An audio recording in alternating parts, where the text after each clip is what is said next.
So what we're working on at NRO, we're still in the middle of our 5-year IT strategy, which has components that are technical, and it has components that are process-based and components that are cultural. And obviously, the one that has received the most attention is our work on cloud computing and trying to drive the NRO to a cloud computing architecture so that we can allow our software developers to get the most out of their environment without worrying about, as it was affectionately called, the plumbing, and doing that. But we're also working on big data. We are a generator, we are a creator of a significant amount of data, and ensuring that that data, which will only increase over time through our collection mechanisms, but making sure that our data is properly tagged, properly filtered, and quickly and relevantly shared with everybody who can and should access it is another big area that we're focused on. We have multiple projects going on in the big data space. We're also working on things like IT procurement and bringing more agile acquisition processes to the way that we buy IT for the NRO, trying to make sure not only are we getting the best price through traditional means like renegotiating license agreements and so forth, but also through just making sure that our business processes for how we buy high volume, commodity-based things are as swift and as efficient as possible, and that when we put that bid out there on the street, that we're getting the most competitive price that we can possibly get for those things that are very commodity-based, but again, we need them in high volume. We're also working on software asset management in the whole procurement realm, making sure that we understand what we already own.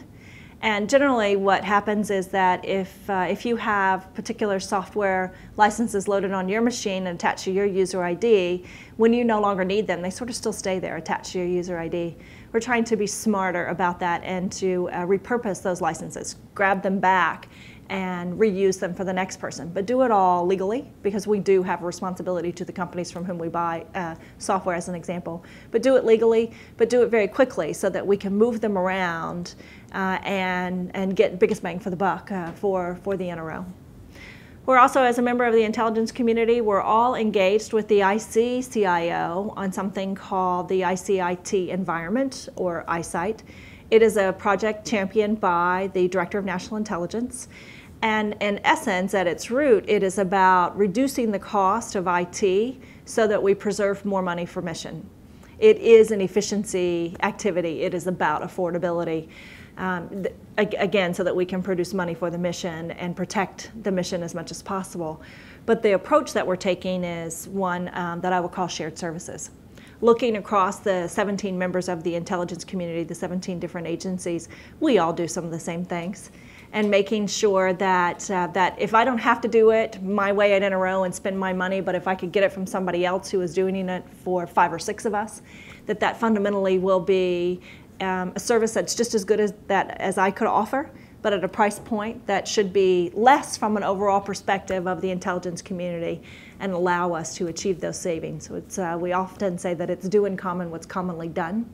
Anything mission unique, I'll still do for NRO. You know, we'll keep that inside the NRO stack.